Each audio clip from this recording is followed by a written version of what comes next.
Welcome to BitBoy Crypto. My name is TJ, and I'll be your host for today's episode of Around the Blockchain. Every weekday, Monday through Friday at 5 p.m. Eastern Time, we come to you live to talk with our favorite crypto people and personalities from around the blockchain to cover the trending crypto topics of the day, as well as answer some of your most asked questions. We got a really good show lined up for you today with some really good topics. We're going to be joined with some really, really good people. We all decided to throw the glasses on today, so we might be throwing some shade. Buckle up, get ready to go. We're going to be looking at the China crackdown, a lot of different activity going on over there. Is it real? Is it FUD? We've got a lot Latin America domino effect, all sorts of countries lining up, all kinds of action, a lot to unpack in that conversation, as well as we've got TikTok's pumping Solana right now. So why is that? What can we expect? And what's going to be coming up next? As always, joined Crypto Wendy O, TikTok mom, here with us today, as well as Whoa. There she is. Crypto Wendy O joining us here today, as well as Aaron from Altcoin Daily, Justin's nemesis back in the house, bringing it down. I'm not sure if he's Altcoin or Daily, but he's here with us today. As always, Blockchain Boy, TikTok legend himself, going to be breaking it down for us. Fresh off meeting him in Bitcoin Miami, we had a really good time down there. And Ben, rocking the Gucci's, ready to bring the heat, throw some shade. We're going to be having a really, really good discussion today. So before we get into all those topics, as you guys know, you see the score boxes in the bottom right-hand corner. If you like what you're hearing from any of the guests, please be sure to drop a +1 down in the chat, and I'll know to give them a point. As always, the links are in the description below to all these channels, so please follow, Crypto Wendy O, Altcoin Daily, Blockchain Boy. They all have really good perspective on the market. They can teach you a lot, so make sure to show them that Bit Squad love, give them the like, give them the subscribe, and as always, please smash the likes for us, get the word out there, help us with that YouTube algorithm. We know they seems to be suppressing a lot of crypto content right now, so we want to help get this out there. So please help us by smashing those likes. But real quick, before we get into all those topics, we're going to take a quick look at the market. It was up as much as 10% today. We had obviously a big dip yesterday, a quick recovery. Looked like a pretty solid bounce, and more looks like bullish positive news coming out today. So let me start with you, Wendy. What are you looking at on the charts? Anything interesting or any relevant key supports or breakouts you're looking at today? Yeah, let me just show really, really quickly. This is the same chart that we look at every day on my channel, and we have basic areas of support and resistance. So what happened was we had this swing wick low that occurred at about $31,317, which was the exact swing wick low that occurred on May 23rd. So this is going to be a pretty valid area of support. The fact that buyers stepped in, they bought Bitcoin so fast, we were pushed back into the $33,000 range. So we're now in the vibe and consolidate range. This is positive. This is good. We do need a little bit more momentum. MACD's looking good. Things are looking good, but right now we're safe in this area of vibe and consolidate. Me personally, I need to see a flip of 37, then a flip of 39, and then we can finally retest about 42,000. But again, you guys, just as long as you are not using leverage or not scalping, just vibe and chill right now and just watch the market and enjoy all of the beautiful bullish news regarding Bitcoin. Yeah, like you said, lots of really big news coming out today. Kusama also saw a 20% pump as the Parachains launched today. Altcoin Daily, any big altcoins you have your eye on, or were you invested in Kusama at all, or any thoughts on that? I'm invested in Polkadot, not Kusama. I'm very excited about that ecosystem. I don't want to say exactly what I aped into, but here's the thing. A couple days ago, I did ape into some stuff, and I'm prepared if it drops, 50% lower. On my channel in like 2019, probably, I made a video, kind of infamous, where I went all in as soon as Bitcoin went below the 200-day moving average, because historically that would have been a good place to buy. Now, months later, we had the COVID capitulation, but, I aped in like around 10,000, which, all you have to do is hold. So, okay. I'm excited. All right. And Blockchain Boy, we're going to talk a little bit towards the end of the show about some of the big alts that are getting pumped on TikTok right now. But just real quick, anything catching your eye on the markets today? Right now, it's just a lot of whales. I mean, a lot of whales have been buying between 31 to, I'd say, 33K. We've seen this, like, back to that original dip to 31,000. I really think the coordinated FUD by the media is driving the price of Bitcoin down. We've had such bullish news, but all I hear is, oh, Donald Trump said Bitcoin is a scam. I really think it's just a way for them to get Bitcoin at better prices. Yes, the TA reflects that, but I think it's really manipulation. So I'm watching the whales. I've been accumulating altcoins slowly as much as I can, dollar cost averaging while we're in consolidation, but no leverage, no options, keeping it safe. Yeah, we've kind of got leverage trading on pause ourselves right now. Ben, are you looking to start getting back into some of that stuff, or what's your take right now? Well, surprisingly, I'm looking up at Blockchain Boy. He's very tall. Yeah. If you guys didn't know, I met him in person. How tall are you, Lucas? I'm like 6'2", maybe 6'3" with shoes on. Yeah, I think he's 6'3". I think this say. guy's 6'3". He's a big guy. Okay, I'm just saying. I didn't expect to be looking up at Wendy's child. But, the thing is that, when it comes to what's going on with the market right now, the whales have been buying for a while. They've been buying, left and right, but we're not seeing any upward momentum from it. I mean, basically what we saw today was just a bounce. It wicked down, buying support at 31, popped it back up. Some people could look at that and say maybe a double bottom. I mean, it's very similar to what happened a few Sundays ago. But overall right now, the markets are still kind of topsy-turvy. I mean, people are asking me what to do. What should they be doing right now? I believe something that Aaron said was very key. Like, look, he went in at what really wasn't the most opportune time, and he still came out way on the plus side. And that's where we're at right now in crypto. If we're in a bear market, hey, dollar cost average, okay? If we're in a bull market, dollar cost average. Whatever you feel comfortable putting in and getting exposure to Bitcoin, like over time, it ain't gonna lose. Like this ain't gonna lose, period. So don't sell. I would say that's one of my favorite facts about Bitcoin that we were looking at the other day is over the 4 to 5 year period, everybody's up. Anybody who's bought it and it's held for more than 4 to 5 years, they're up on it right now. So like you said, dollar cost averaging, no matter what. And for those of you at home, dollar cost averaging is just buying a set amount on a set schedule based on your investment strategy. So yeah, and let me say one last thing here. So I was talking to my friend Swole Daddy Dollars at the gym today. Yeah. Do you know Swole Daddy Dollars? I do. Yeah, we know Swole Daddy Dollars. This guy in our gym, yeah. He's from your neck of the woods. He's a nice guy. We really like him. He's cool. But he asked me, he said, what do you think is going to happen? Is it going to go up? Is it going to go down? I'm always surprised it goes down. That's how much I believe in it. Look, I'm not surprised that there's a red candle here or there. Obviously, we know what happens when things get overextended. But when we have these gigantic drops, especially in the middle of what should be a time where things are going up and looking positive according to all the numbers and metrics from the past bull runs, I'm always surprised it's going to go down. And I know me and TJ were talking yesterday, we're really trying to get outside of our internal bullish moon boy bias and think okay, what if this is the end? What if it is? But neither one of us believe it is in our hearts, like for real. So yeah, it is. It's always good to check yourself, make sure you're, like you said, our egos or our pride, that the things that we said in the past, we could be wrong. We're not perfect, but we truly still believe, based on everything that we're seeing, that this is bullish, and then this is what seems like a final shakeout. Even Dr. Deb at the chiropractor today was asking about, hey, Deb, is this a good time to be buying? It feels like it is. It feels like it's interesting. She's the psychology of more of what I would say a sophisticated retail trader. She's been involved enough, done some investing in her life to know that when everybody else is scared, it probably just means this is a good time to buy. And so that's basically what she said. She bought some yesterday and today. So I was like, oh, well, good job on you. Because I think that's really it's smart. not fear though. It's conviction. If you have conviction and believe in what you're investing into, there's no issue. Price action doesn't matter to me, because I know in the end, if I invest in good projects, good fundamentals, it doesn't matter. When the market is this manipulated, TA can be thrown out the window sometimes. So it's all about those good projects, man. Yeah, no, that's a great point. What are the good projects, Blockchain Boy? I'd love to. Have my. Well, I don't want to toot my own horn too much, but VeChain is still my baby.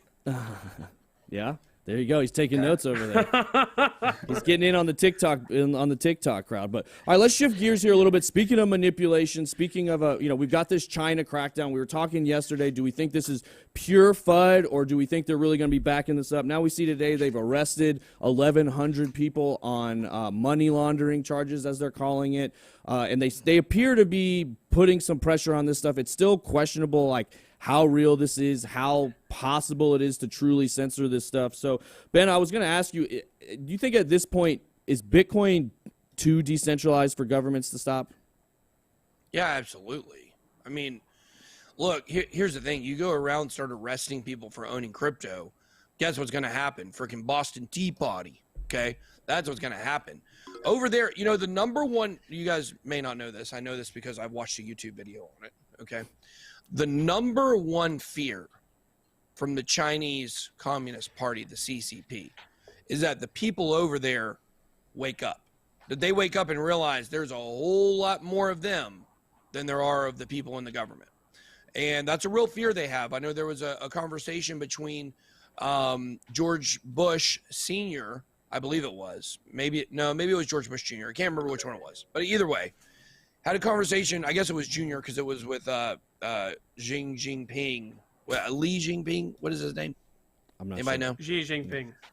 Xi Jinping, right? I believe that's what it is. I think it's Xi, yeah, Xi Jinping. That's it. Okay, so he had a conversation with him, and he said, "Man, you know, what is the thing that you're the most scared of?"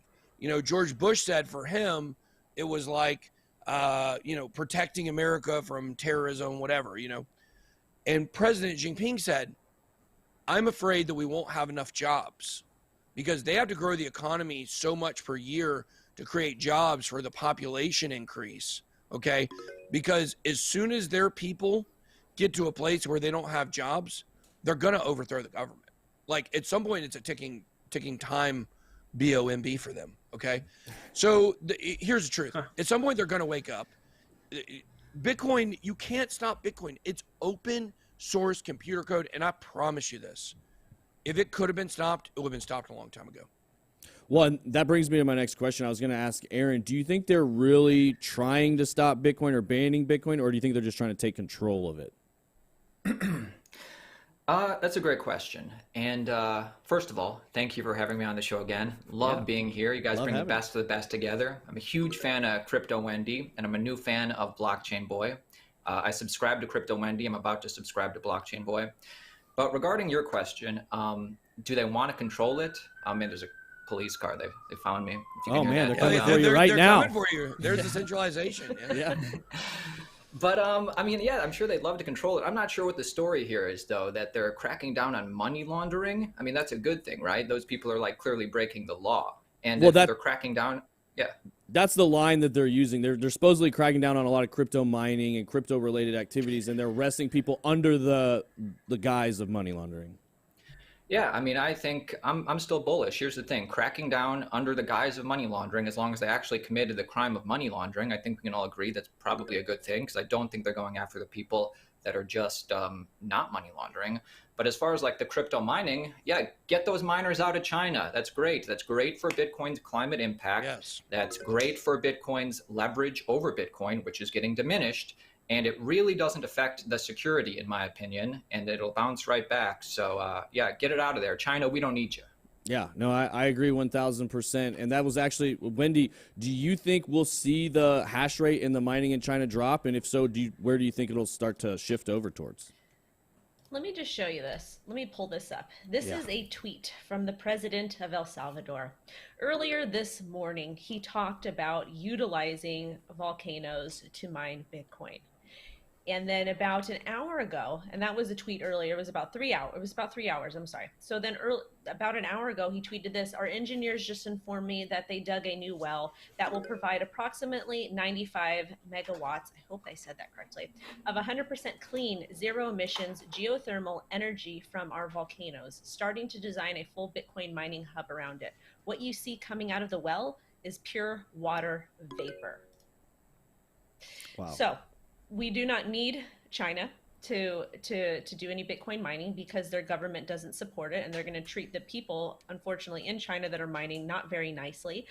So it just goes to show you that, you know, China is going to become irrelevant when it comes to Bitcoin mining, because there's other places in the world who are able to do it more economically friendly, and it'll actually help benefit their economies. They want to grow their economies out in El Salvador and different places in Latin America, so let them go ahead and do that. Let them improve the quality of life of their people. Yeah, no, I agree 1,000%. It's great to start to see mining coming out of China and clean energy mining, and like you said, it incentivizes clean mining in the future. So Ben, do you think as time goes on, we will start. I know you love mining and you love talking about mining, and it's definitely become a prevalent factor today. But how much of a domino effect do you see this having as we see, El Salvador making these steps, and we already know Panama, Argentina, several other Latin American countries are looking to kind of follow in their footsteps as fast as possible. So what other kind of domino effects do you see coming out of this big news? Yeah, well, I mean, South America's bullish. Latin America's bullish, and they're starting to see that this is kind of a way out potentially for them to get out of third world country status for a lot of these places. Now, I'm not sure where Argentina's economy ranks. I know Brazil's economy is decently high. So it's not all of these countries down there, but I mean, look at Venezuela. It's so funny. Like, we really look back at hyperinflation there and things that were going on with Argentina back last year and 2 years ago, actually. And then, of course, when Venezuela started, a good bit before that, we'd already seen projects like Dash and Nano, which, hey, we love Nano. Nano's a great project. Love Nano. Yeah. That was an engagement statement there. But we see, no, I do like Nano for real. We do like Nano. We do like Nano. They followed me back on Twitter. Oh, wow. Wendy, can you do your clap thing? Yeah. There you go. A round of applause. Yeah, three. Tell you when the round of wedding's applause. coming.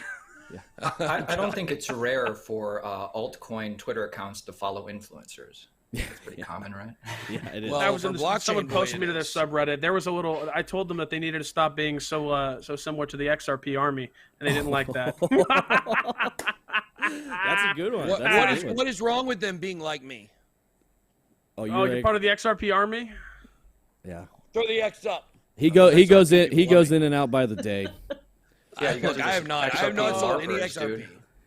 I have Oh, not that is sold good. any XRP. I I love haven't sold XRP any or for bought money. any. God bless the XRP well- holders. They're really doing the most. Hey, I'm telling you, Oh. y'all gonna be on the wrong side of this argument in about 6 months from now. So I love you. I hope I'm they not win the saying- no, lawsuit. no. I'm all for it.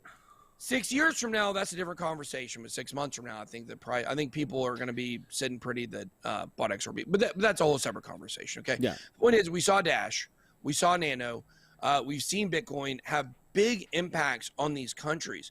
And when you look at Africa, okay, we all know Africa is a very fertile ground of unbanked people. Well, South America is the same. South America has, I don't know exactly what the numbers are, but it is a large percentage, especially people in Brazil that live out in the rainforest.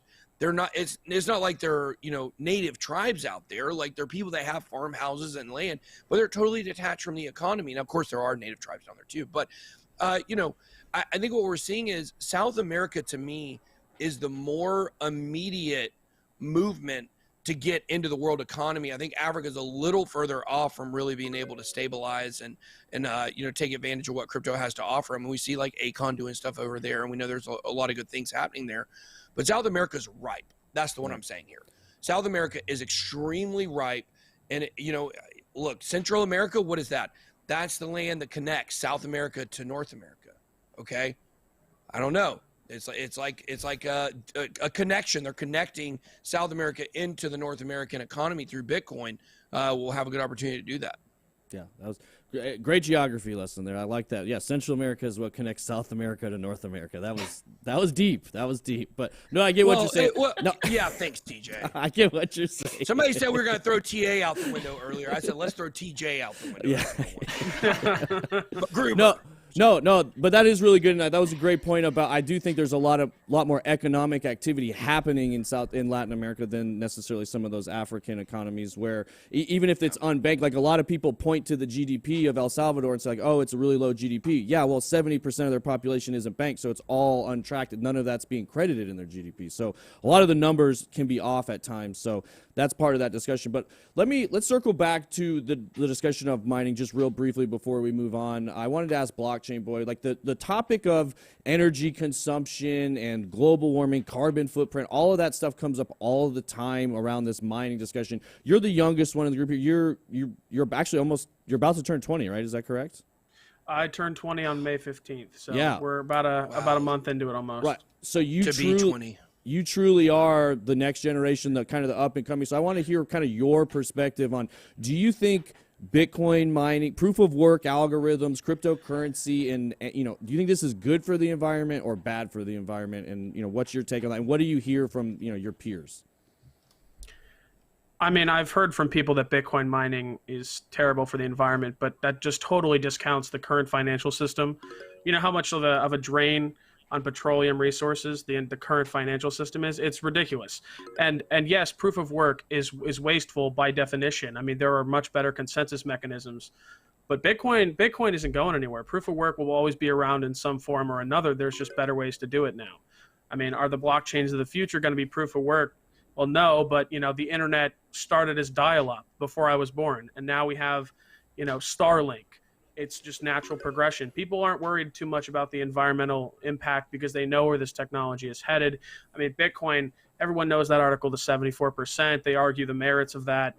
It doesn't matter the merits of that. This is evolving technology, and if you actually research what's being done with this technology, we can see where it's going. We can see the efficiency increasing, and now we're seeing like Wendy said, El Salvador is going to be using literal volcanoes to mine Bitcoin. I don't want to hear another person tell me Bitcoin is a waste on the environment. Like, we can harness the planet's natural resources like that. It's just, do we want to? Mm-hmm. Great take. Now, that was a big statement you made there, that you said eventually proof of work will be a thing of the past. I want to hear from Altcoin Daily. Do you agree with that? You think proof of work is going to go away in the future? First of all, I'm interested to also hear, he seems to know a lot, Blockchain Boy, for somebody who's never drank legally. No, I'm just kidding. Of course, no. He's Only really in smart, Greece, but, my friend. Dual citizenships are the way to go. Yeah, there you go. No, of course. Just joking around. But I mean, I don't think it's going away for Bitcoin. I think, it might go away for some of these other coins that are trying to be Bitcoin. And it seems to me like the future is going to be proof of stake. But, for Bitcoin specifically, I think it's going to always be around. And I think I think that's good. It does use energy, but, having a permissionless, decentralized, financial monetary system is good. Plus, it should use energy to secure the network. Mm-hmm. Plus, I don't know. I can't remember what I was going to say. There you go. Yeah, it was good. I'm bullish. Yeah. Well, no, I like what you said about it should use energy to secure the network. That is if anybody's heard Dan Held, he talks a lot about energy as a store of value and how really your all of your money and your wealth that you have stored up is a store of energy in some capacity or other, and it's best represented with Bitcoin and Bitcoin mining. But that can be a whole big discussion for another time. And real quick, I was just going to say, Bitcoin uses a lot of energy, but Christmas lights use more energy. Video games use more energy. Elon Musk's lithium batteries use more energy. And you can't get rid of them. They have to go in landfills. Yeah, exactly. And some poor child has to go in a mine, Mm-hmm. Well, and we saw today at one of those mines, one of those facilities blew up and had a bigger carbon footprint than probably all of Bitcoin mining since the beginning of Bitcoin mining. So, like you said, we find a lot of ways to screw up our world. We can also find really good ways, like Lucas said, to harness it for the better. I believe, and I think a lot of us on here believe, that Bitcoin and cryptocurrency will push, or crypto assets will push us towards that more clean use energy consumption, but only time will tell. All right, so next we've got TikTok pumping different coins. I saw last night, Wendy, you tweeted out Solana is pumping Bitcoin, TikTok's pumping Solana. So, here you go, Twitter. Now you know. So what is it you're seeing on TikTok? What is it they're getting excited about, and why do you think they've chosen Solana? So I talk about Solana a lot on my socials because I think it is absolutely amazing. I like paying attention to new blockchains. I like paying attention to blockchains that are competing directly with Ethereum. I love Ethereum. I hold a lot of Ethereum. I am heavily invested in it. However, I cannot deny the problems that Ethereum has. To make an NFT costs a lot of money. To send a transaction, it costs a lot of money. To do any type of swapping, it costs a lot of money. So we need to pay attention to other blockchains. I'm not saying that all of these other blockchains are going to be around, but I do think it is important to kind of make a mental note which blockchain is important, what they're doing. The amount of money that has been given to Solana to continue to develop and help them and help their ecosystem has been, I want to say, minimum $314 million just this week alone. That's a lot of money. So anytime I see stuff like that, I post on TikTok and I let them know. And I told my audience I am buying Solana anytime it goes under $40. My audience is tending to do the same thing. Again, not financial advice. It's just something that I think will do incredibly well. And I don't mind holding on to Solana during a bear market. Yeah, that's a really good assessment, and we've actually got about 7,500 people watching and 1,500 likes. If we get that number up to 3,000, we'd really appreciate it, you guys. We know you can do it. It helps us all out a lot. Helps us get more exposure for this channel as well as all the amazing people we have on here today with some really good guests. So please take 1 second, smash the likes, and if you're watching on mobile, you have to actually X out of the live chat for just 1 second, hit the like button, and then you can go right back into the chat. It's very, very simple, and it makes a huge difference. So, and I can see Altcoin Daily doing that right now. He's such a hardcore fan. We really love it. Such a trooper. But next question to you. Well, I'm going to ask you. She mentioned, Solana is being touted as an Ethereum killer. We read an article today where they referenced that. I don't know if I subscribe to that term. I'm curious to hear from you. I know you're a big Ethereum fan. Do you think some of these other smart contract competitors can actually kill Ethereum?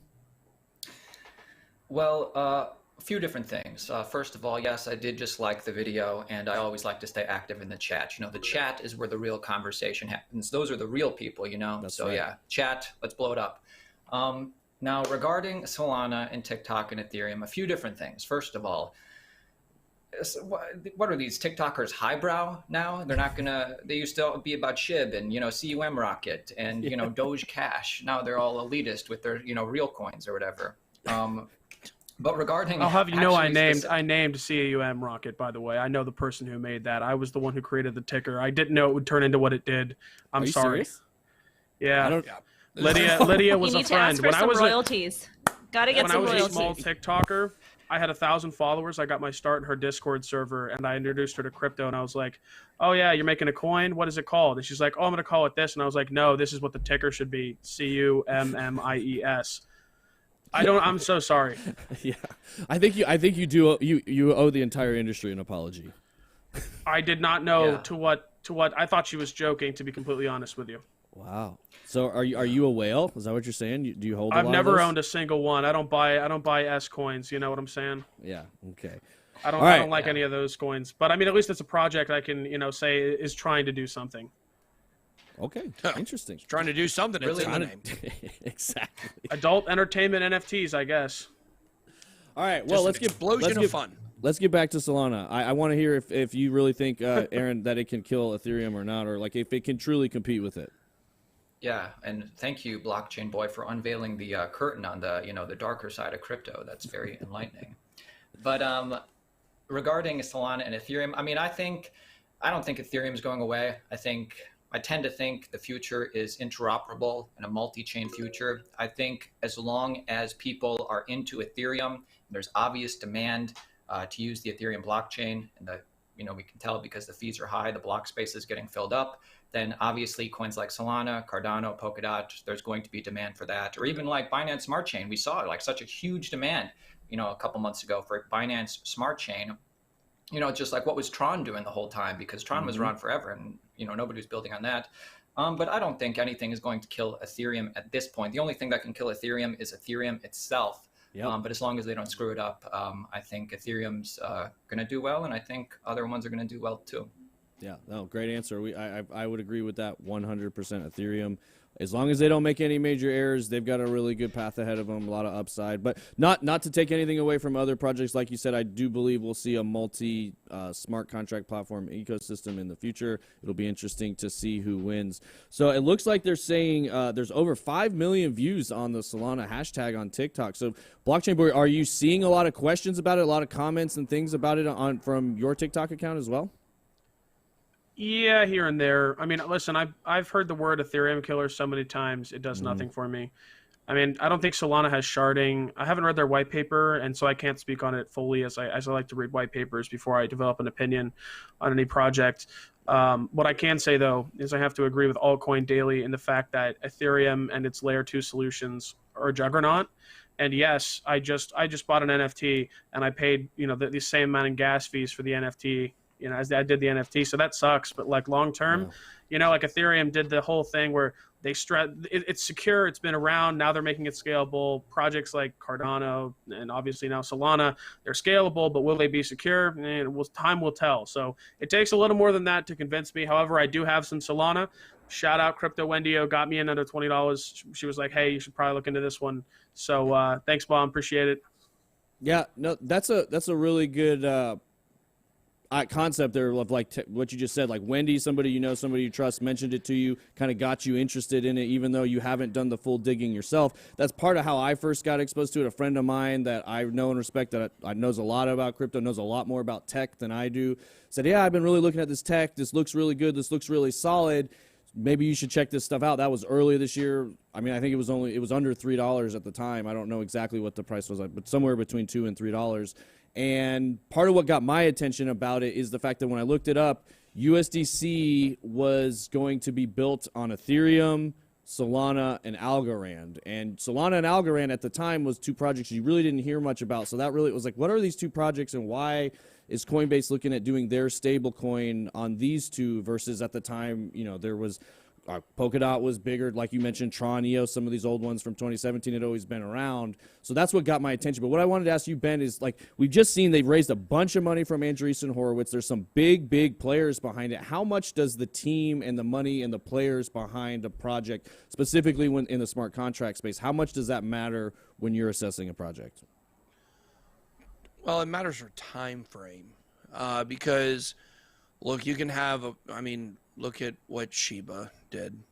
Like in this bull run, when things are bullish, it's all speculation, it's all hype. We know that. We've seen that. But when it comes to picking winners over the long term, that's why I tell people, for me, I'll say it again, the only long-term holds, Bitcoin, Ethereum, Chainlink, Cardano. That's questionable to a lot of people. And Binance Coin. Look, VeChain and Polygon are right on my next tier, but I currently don't own any Polygon. So how can I say that if I sold it all? So, Blockchain Boy's pissed. Yeah. We're gonna get a new entry. Don't worry, we had to tell that directly to the team's face the other night, and that was a great conversation. Oh man, that was fun. Oh man, but I could never sell my last bag of Matic, my Moon bag. maybe at like $100. Well, it was real easy to sell when everything else was tanking, and it made me a lot of money. So, but yeah, so I think over the long term, I think that these projects, are all going to have a part of the space. Solana, eGold, I don't know so much about Tezos. It's meh. I think it is all right, but there are some other competitors. It's kind of like saying, do you think that, the Coke website, Coke.com, I guess that's what it is, Coca-Cola.com. Let's go back to the 90s. And you were to say, like, okay, which one of these sites do you think has a better chance of surviving? Coca-Cola.com or the Space Jam website? I don't know if you guys know that Space Jam website. Somehow it did actually I've never survive. seen that movie. You've never seen Space Jam? Wow. That is, I don't watch movies. I'm too busy reading white papers. Wow, that's just sad. I feel sorry for you. But don't be. I watch anime, bro. No, well, I mean, it's true. It's probably one of those things you'd go back and watch it, and you'd be like, why do they all love this so much? And it's so nostalgic for us. Terrible. But yeah, but it is. I feel like. So if you guys don't know the history of the Space Jam website, Space Jam website was wildly popular when the movie was out, and they just never took it down. It stayed up for years and years. I think if you actually Google, I'm doing it right now, Space Jam website, I think you can get it pulled up and I can share my screen on it.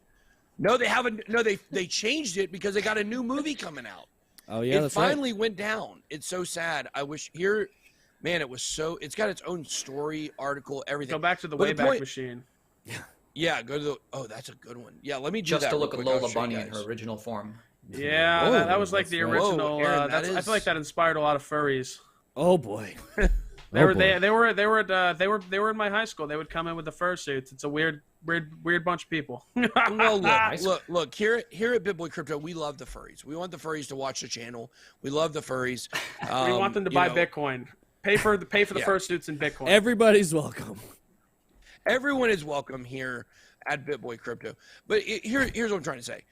The Space Jam website was wildly popular while it was out. It was actually like one of the first, kind of interactive movie sites. And when you look at it, if you were around on the internet back then, which I am actually going to do that right now. Let me share the screen and show you guys the Space Jam website here. I mean, it really is phenomenal. You guys are going to love this. Here we go. Let's go to the window. Let's go to a Chrome tab. Let's go to, where is it? Space Jam. Here we go. All right, let's go to Space Jam. There it is. You guys see that? Yeah. Look how beautiful. And they just never took it down. It was up for years. And it would go, and it still worked too. It was functional. Like, look at this, right? So this is the way. I know you guys are laughing at this, but this I think everybody in the chat's waiting for this point to come around. I'm just saying they're ready for a point here. Look, I got to develop it first, okay? I just want to show you guys. I think we got it. I think we got it. I hate Space Jam maximalists. You can go in Google and Space Jam. That's right. Somebody's going to be in the comments complaining that we wasted 2 minutes of their time. Come on, man. You can skip through this. It's good content. I know. But this is what I'm saying. A lot of these, there really is a point here. There really is. A lot of these projects, we're going to look back on like the Space Jam website. They may still work, but they're never going to get developed. They're never going to make a lot of progress. They're never going to actually, make anything of significance. When you look at these bigger projects like Elrond and Solana and Cardano, they're like Coca-Cola. These are like the big companies. Are like in the beginning of the internet, you look back like, yeah, obviously these companies have a lot to them. They've got a good team. Now we look forward 30 years down the road since the beginning of public internet, and these sites are still there, right? Because they're winners. That's why you've got to pick winners, and Solana is a winner. Will it be the number one? Look, Pepsi still got a website too. I think Tron is the Space Jam website to me, honestly. Yeah, in what way? In the way that I'd like to know a single project developing on Tron that's worth anything besides BitTorrent and like what's that other one? USDT now. Yeah. TronPad. TronPad I've been hearing about TronPad, but I've yet to see anything good from them. I mean, I just want to see it being used for something. Yeah, no, that's a good point. And even BitTorrent, they just acquired. They didn't really even, they kind of more or less acquired it anyway. Look, the book is still out on Tron, and I agree with you. I don't like Justin Sun. That's why I say I don't talk about Tron on my channel. But with the creation of TronPad, working with BSC Pad that's been wildly successful, there could be some successful projects to launch on it. But you're right, we haven't seen them yet. But just because Justin Sun sucks doesn't mean that a team of developers out there using the Tron tech might not be able to create something good. So let's give them the benefit of the doubt and wait till stuff comes out to judge it. Fair enough. I just want to pipe in really quickly. I think it's really bizarre that Justin Sun hasn't been doing any type of crazy marketing like he used to in the years prior. Because you normally would see that all over Twitter. He would be all over everything. Like he would have paid the $20 million or whatever it is to take Elon Musk to lunch. He's been really quiet lately. And I just kind of wanted to point that out because there is a massive Tron army. And I have heard it's fairly easy to develop on Tron. But we haven't seen anything, which is pretty bizarre. That's all. It is. No, that's really good. It's a great question. Where's Justin Sun Tron? Dude secured the bag and left. He's on an island somewhere. He's piecing out. But... he's here hiding from the Chinese government. So. Yeah, there could be that too. Gosh. Yeah, trying to stay off the radar. Next John McAfee. Yeah. Now let's bring it back. We're almost out of time here. I want to hit you guys with one last question relating to Solana. It can be real quick, and I don't have to put you on the spot, but I'm going to put you on the spot. So we saw, like I mentioned at the top, USDC, it was mentioned that it's on Ethereum. That's already on Coinbase. It's mentioned it was built on Algorand. That's already on Coinbase. Solana isn't listed on Coinbase Pro or Retail yet, so I want to see from you guys, when do you think that's going to happen? Over, under, within the next month. We'll start with you, Aaron. I love how you guys just give us the list of questions you're going to ask and throw those curveballs like this. Yeah, well, I make a lot of this stuff up on the fly. Sorry. Yeah, no, I love it. This is what it's all about, man. Live with the people. Anything could be asked. Anything could be answered. But, I mean, here's the thing. Who knows? I really like on Crypto Wendy's channel how she stresses the importance of proper money management. And I think BitBoy and everybody I watch we have the same feelings. Don't marry your altcoins. Have proper money management. And, as long as you do that, you'll never get burnt. So here's the thing, the TikTokers are pumping Solana. The project's obviously got some good fundamentals. But like when TikTokers start pumping something, be very, very careful. Solana did correct with everything else recently, but it's almost back up there. So, to answer your question, who the hell knows? Yeah, no, that is a good point. It is, of everything that was approaching all-time highs, Solana, it doesn't have too much further to go. It'll probably be something we were talking about this morning, that we think that's going to be the first one to kind of break back above its previous all-time high. But Blockchain Boy, how long do you think it takes until it gets listed on Coinbase? Man, I'm just waiting till I'm hoping it's going to be after VeChain. VeChain's the only one they've mentioned twice. I've been waiting on that one for 3 years. Realistically, couldn't tell you. Don't know what to say. I'm not in the Solana army. At this point, Coinbase seems to be listing things at random for no reason. So really, it's a crapshoot. There's no way for me to tell you that. I'm hoping VeChain gets listed before Solana, maybe so I can roll some profit in there and get myself a nice little bag, because I've just got a couple. Yeah, no, we'd like to see VeChain on there as well. And it is interesting. Like, we know nothing truly happens at random, but it does seem very random of which projects they're choosing and which ones they don't. So, Ben, do you think there's any rhyme or reason to which projects are getting listed on Coinbase? And do you see Solana, or do you think there's any reason they're avoiding VeChain, or do you see Solana getting listed soon? I've already talked to y'all about my opinions on VeChain, but it's time to jump all aboard the Soul Train. Can we do a Soul Train dance on the way out? Woo! Whoop, whoop. Okay, listen, here's my opinion on Solana. Makes perfect sense to put it on. And look, Solana is on Binance US, but one interesting thing is, FTX is a very emerging exchange in this space. They just had the $135 million naming rights for the formerly known as American Airlines Arena, now FTX Arena. We do know that they just did a $200 million partnership or sponsorship for some, esports nerd stuff. TSM. No offense. Yep. Yeah, TSM. Offense meant. And Wendy's best friend, Sam Bankman-Fried, he's behind all of it. So what I'd say is Wendy's the one that might have the tea. But if Sam's involved with stuff, I don't know. Does that mean that maybe Coinbase wants to be slow to list it? I don't know. You got to know there's got to be politics behind the scene with these exchanges. Yeah. No, that's a really good point. There's a lot of politics in crypto. There's a lot of politics in the rest of the world. And it's interesting. We're kind of seeing those two things converge right now with all these countries and nations getting involved in Bitcoin. So, as always, that's all we have time for today. We had a great time having everybody on the show. You can't. Look at the scores. I saw Four-way the tie. It's a four-way have a tie. four-way Rock, tie. paper, scissors, anybody? Wait, no, Wendy's I have got to give one my last opinion. point. Okay, Wendy. I got hop one in. last point.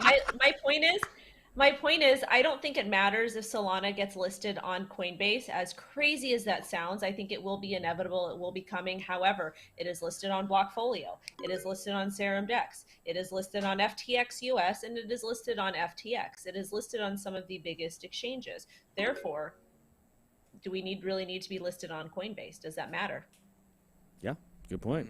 There are places you can buy it, and there are people excited about it. There's an upcoming economy. There's a lot of bullish. It is amazing how much difference a one day can make. Everybody was terrified yesterday. Everybody seems to be in a much better day today. So we have really enjoyed having everybody on there. Oh, are you raising your hand because you have one more point to make, Aaron? Yeah, Hop whoever in there. brought up the fact that Solana is so closely tied with FTX's founder, Sam Bankman-Fried. Sam Bankman-Fried was Joe Biden's second biggest donor, and we all know how much Biden likes to serve his donors. So I'm looking forward to the day where Biden has a press conference and mentions Solana. That's what I'm looking forward to over the Coinbase thing. That is very interesting. We also we know his chief technology advisor, his largest investment is Bitcoin, which was something that I found interesting. So, Well, and they're also, I think they're also creating canes to help you walk upstairs at Solana, so it might help him a lot. Oh, can we stop electing old people, please? all right. That's well, all I need. before you got on here, they were calling Ben Blockchain Boy's grandpa. So we got. Dude, these are all the Listen rumors here, that Sonny. These are all the boomer Get off my things that BitBoy brought up in this thing. He brought up George W. Bush and George Bush Sr. He brought up Space Jam. I mean, like, I thought your audience was like skewed on the younger side. Well, look, I mean, I only brought up XRP because Bill Clinton spoke there. All right, guys. Thanks for having us on, or thanks for joining us here today. We had a really good time. We always have fun with these shows. Be sure to check the description. We got the links down there. Drop comments below of the type of guests and the questions you'd like to see us cover in the future.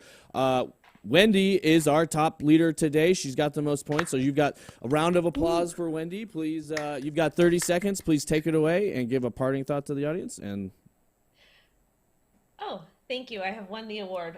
First and foremost, thank you for having me on, Ben. Thank you so much, TJ. Shout out to Blockchain Boy. Blockchain Boy provides really, really great educational content on TikTok. Also, shout out to Altcoin Daily and Aaron. Make sure you guys subscribe to their channel. They are very professional, very good at what they do. Good friends of mine. Of course, subscribe to this channel. Support BitBoy. And again, you guys, thank you so much. Make sure to take profits. Make sure if you were buying the dip, make sure to kind of just scale in. Don't just automatically go all in just because there's one dip. Only 10% FOMO to quench that FOMO, and then set limit orders all the way down. Be active in your taking your profits and be active in creating a moon bag. That's all. all right, guys, that's all we have time for today. We're at 2959 likes. I know we can get that to 3,000 right before we end it here. So just tick us up over 3,000. We'll see you guys back here tomorrow at 5 p.m. Eastern Time live with new guests and new topics. That's all we have today. We're out.